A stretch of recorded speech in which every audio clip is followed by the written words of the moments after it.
Hello, this is Shambhavi. Welcome to Satsang. Satsang is an ancient spiritual practice from India. It means being in reality together. I give Satsang live every Wednesday and Sunday night in Portland, Maine. This Dharma talk was recorded during one of our Wednesday night gatherings. Please visit jayakula.org to learn more about the teachings. You can find video satsangs on Jayakula's YouTube channel, and my books are all available on Amazon.com. Much love to you, wherever and however you are.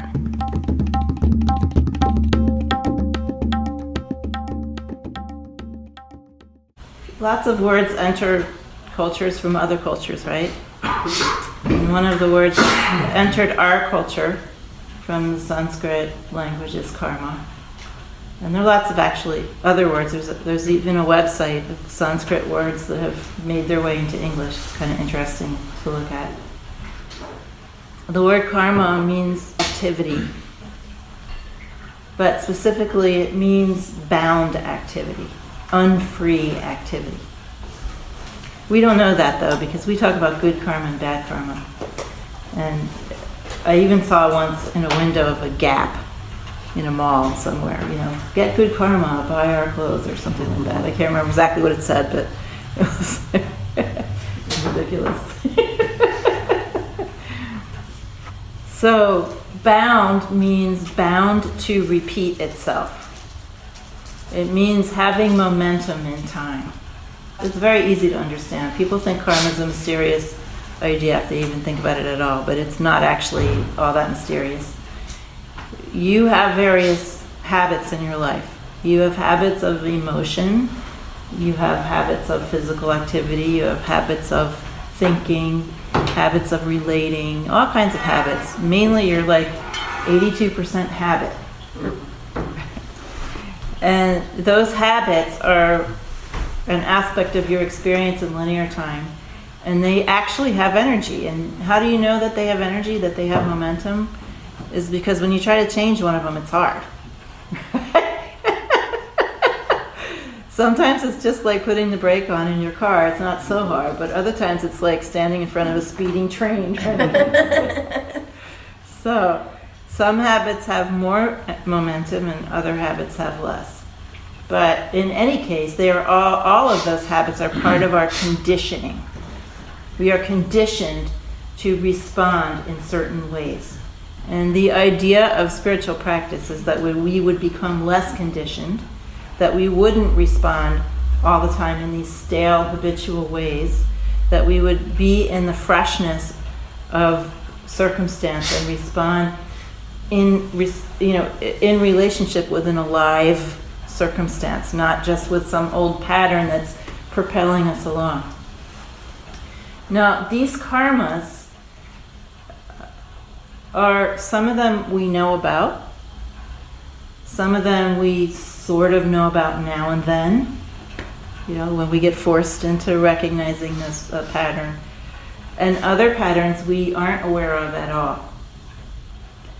The vast reservoir of all of the patterns that might have an effect on us in some way or another, whether conscious or unconscious or in between, is called our sanchita karma. That's just our entire reservoir of patterning. And then there's another kind of karma called our prarabdha karma, which is the karma that we might be so lucky as to notice in this lifetime. Because what we can't notice, we can't work with. So if it's unconscious or it's not arising in this life, then it's not something that we can really get at and relax or unwind. Now, one of the qualities of karma in general is that it appears to us to be natural. Someone yells at us and we feel hurt, for instance. And we think that's a perfectly natural response. Even inevitable. Even something we have a right to feel. We don't have the idea that someone could yell at us and we might not feel hurt, that we might have the freedom to not feel hurt by that. or to not respond with anger and kind, or to respond with compassion, or to just walk away, or to do any number of infinite things we might do if someone yells at us. We have the idea that it is natural to be the way we are, and that the ways that we think and the ways that we respond emotionally and the way that how we deal with circumstance, by and large, we have the idea that all of that is natural. I mean, sometimes we have the idea that there's something perverse about us, but by and large, we think all of that stuff is just how it is, right? So out of the infinite reservoir of infinite potential, of how anything could be, we have decided that this very, very small subset of responses is what's natural. And this is a definition of unfreedom, basically. Reality is infinite, and there are infinite circumstances, and there are infinite ways of responding to and dealing with circumstances. Not just the small number of ways that we have decided are natural. When we are less conditioned, then our responses are more appropriate and not so habitual. And then we discover freedom, much more freedom of expression and creativity. So my Sakuru Nandamayama once, this is recorded in her satsangs, she was talking to one of her principal disciples, this woman Atmananda. And Atmananda was a Westerner. She was from Austria. She was a bit rigid in her thinking, and she liked everything to be just so, and she liked to have rational explanations for everything. And so Ma used to play with her quite a bit to try to undermine this habit of needing explanations for everything and everything having to be logical, etc. So one time they were looking at a flower together, a flower growing outside. And the flower was an orange color, which there's a specific kind of orange color in India called geru, which is it's sort of a subdued orange color of the robes that renunciates wear. It's called sannyasins. They wear these orange robes by and large. This color is called geru. Atmananda said to Ma, "Oh, this looks like geru. We don't have this in my country." And Ma looked at her and said, "What do you mean, my country?" And she said, "Austria." And she said, "What do you mean, country?" And she said, "The place where I'm from." And Ma said, "What do you mean? Where are you from?"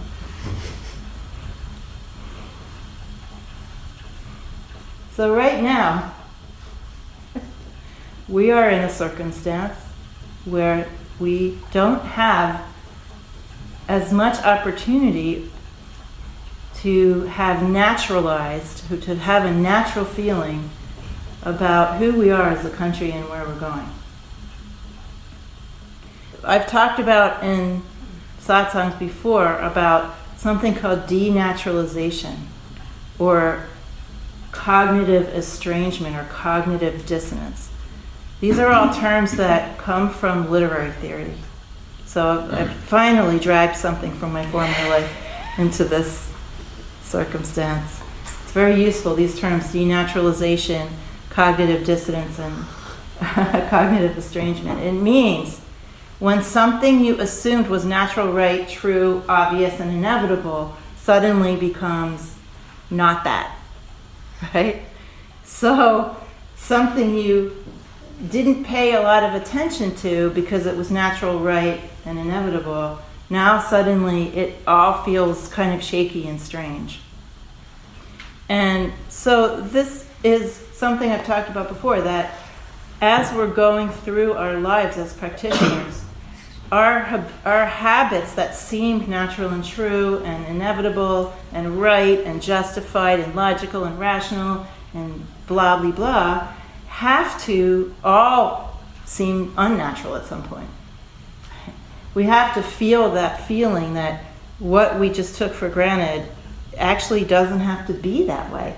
And this is one of the main forms of groundlessness that we experience.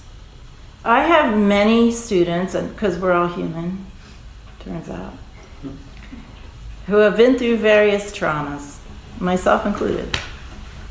You know, it's hard to live a human life without experiencing trauma at some point or another. And our culture definitely gives us a whole set of prefab responses that we're supposed to have to these supposed traumas. And then some teacher like me comes along and says everything is wisdom, nothing's wrong, everything is perfect from the beginning.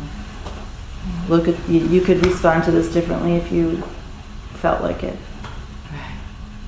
And I often tell the story about how I was raped when I was young, 15, and for whatever reason, by a stranger. For whatever reason, although I was extremely upset, of course, I wasn't angry. I didn't blame the person. I felt like that's just a person who does that. I think that was my past life spiritual practice that made me have that response. But that is so far, outside of what our culture tells us. So normally we carry around a lot of trauma that is built around these narratives of what our culture tells us we must feel and should feel and is right to feel and is natural to feel, inevitable, justified, rational, perfectly fine to feel.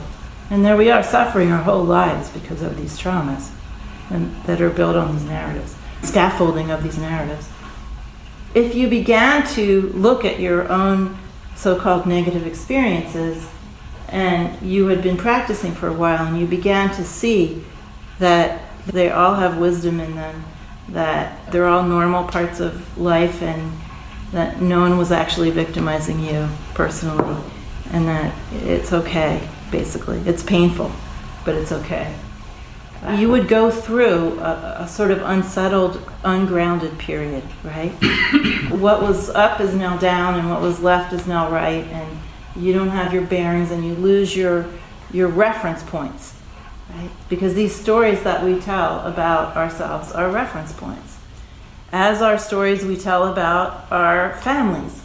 My family is this and that and the other and not this, that, and the other.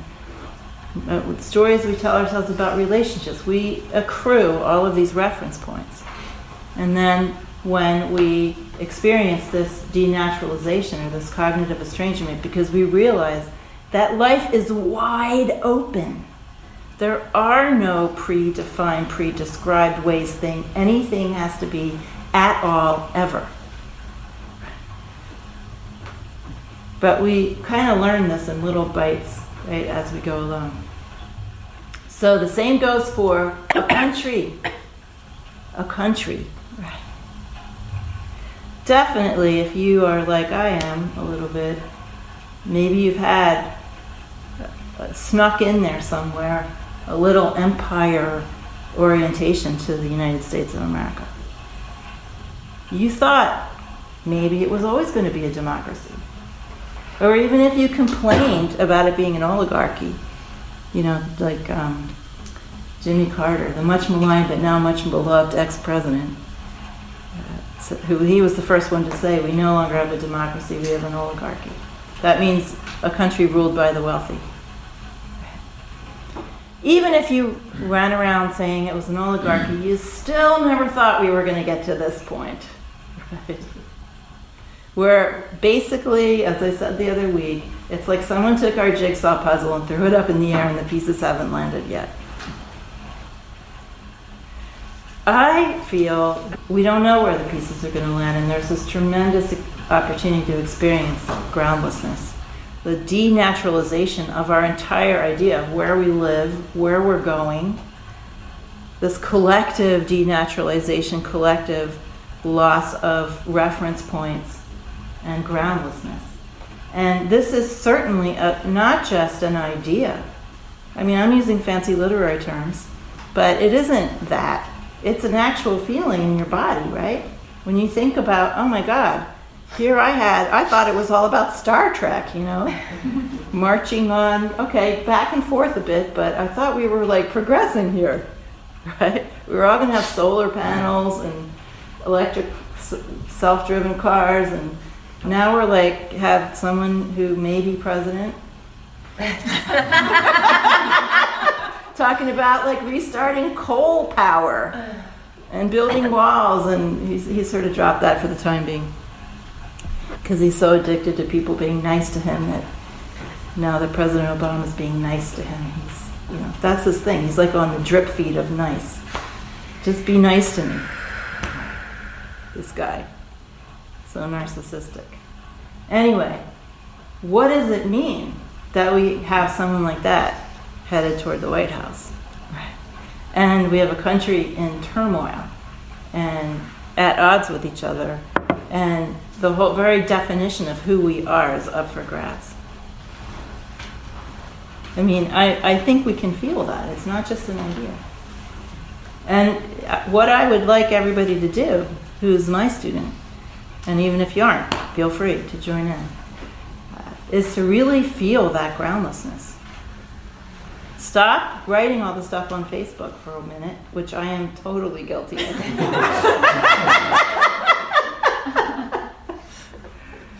And just pause to feel what it means that, okay, so this is ridiculous, and I don't want any of the new people here to think that this is the kind of thing I normally go around talking about, because I don't. But this is just a thought experiment. Apparently, some lady in Brazil who's says she's a psychic predicted that we would have an African American president, and that would be the last president of the United States. I.e., there would be... There was a Brazilian woman? Was it Brazilian? There was a Russian. Okay, Russian, Brazil, whatever. Slovenia or something. Slovenia. I haven't read it. I'm behind on my conspiracy podcasts. Anyway, it's just an interesting thought. Like, what if the whole thing just went away and we became something else? That could happen. That was not expected. That wasn't part of the script. We've had some iffy presidents who've done some iffy things, but they didn't dismantle the whole country. That could happen, slowly or quickly, who knows? So I just like everybody, this is an opportunity to feel some real groundlessness. Remember when I talk about when I used to be really afraid of flying? And I mean, like terrorized, not just like a little nervous. And it was such a great thing, because who gets to feel terror very often, in their everyday lives? And I had to fly quite a bit, and every time I got on the plane, terror. And I learned so much, my practice advanced so much from feeling that. So this is another one of those opportunities, I think, where we can feel that groundlessness for reals, not just some conspiracy theory BS. This is for reals. Our country could go away in the form that we know it. Our democracy could go away. I'm not saying it will. I don't actually think that, but it could, right? It's a possibility for real for the first time since 1776. I realized that about myself, which I didn't know, that I had a little bit of an empire orientation here, thinking that this democracy thing was going to keep going. I was surprised to find that I had that through this experience, but it's very good to find that thing out. Find stuff like when you have those kind of attachments, it's very, very good to find it out. It's wonderful to be able to find it out. And then to feel that groundlessness. Wow, you don't even know where you live anymore. Who are these people? Or to really get it, that there really is destruction. I mean, people in other countries know that. We're just kind of behind in finding that out. Destruction is real. It's a natural, real phase of everything, the destruction part. And I've often said in Satsang, oh yeah, whole universes go out of existence. Whole galaxies, the planet will go, everything will go, and everyone goes, oh yeah. Right. But now here we are. Like, it might go from under our feet, not just some future generation. So that's all I'm going to say tonight. I really think this is an opportunity on this level to have some real concrete experience of groundlessness. So I'd like everyone to sit with that whenever you can, like in your morning practice right now. But I think it's going to take some getting into. It's sort of like approaching a body of water that's not the right temperature. You're a little bit like, yeah, I came to Norway, but man, I don't really want to go in there.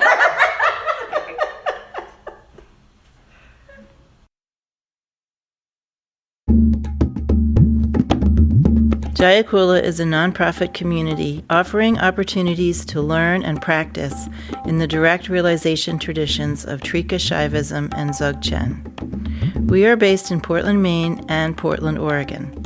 Visit jayakula.org to explore more of our offerings.